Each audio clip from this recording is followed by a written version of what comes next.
শ্রী শ্রী ঠাকুর মা এবং স্বামীজির রাতুল চরণে প্রণাম জানিয়ে আজের প্রসঙ্গ। ঠাকুর বলছেন ওরে পাণ্ডবের ভক্তি নিয়ে সংসার কর।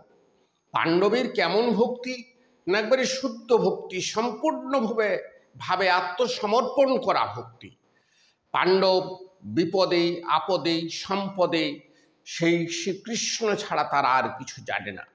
যখন তারা বনবাসে ছিল তখন দুর্যোধনের কুপরামর্শে ঋষি দুর্বাসা তাদের কাছে গেছিল চরম ক্ষতি করতে। সেখানেও তারা সম্পূর্ণভাবে আত্মসমর্পণ করল সেই জগৎপতি শ্রী ভগবানের কৃষ্ণের কাছে। তিনি এসে তাইদিকে বাঁচালেন।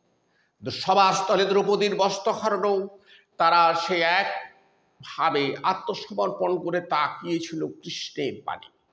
আর কুরুক্ষেত্র যুদ্ধের মহামারী যুদ্ধ, অসহায় পাণ্ডব ছিল তখন, তারাও সমস্তভাবে আত্মসমর্পণ করেছিল, সম্পূর্ণভাবে ভক্তি সহকারে আত্মসমর্পণ করেছিল কৃষ্ণের সে চরণে।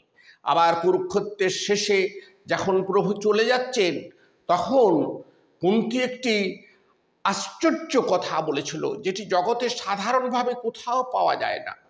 তিনি সেদিন কৃষ্ণকে ভগবান বলেছিলেন। তার নিজের ভাইপো কৃষ্ণ তাকে ভগবান বলে বলেছিল, বাবা তুমি আমাকে এমন একটি বর দাও যে আমি যেন সারা জীবন মহা বিপদে থাকি, বিপদ যেন আমার না কাটে। কেন পিসি? পিসি ছিলেন সম্পর্কে। বললো কেন পিসি, বিপদ খুঁজছো কেন? মানুষ তো সম্পদ খুঁজে। বললো না বাবা, বিপদে তোমার প্রতি মন থাকে, তাই আমি বিপদ খুঁজছি বাবা, আমাকে বিপদ দাও। এই হলো পাণ্ডব।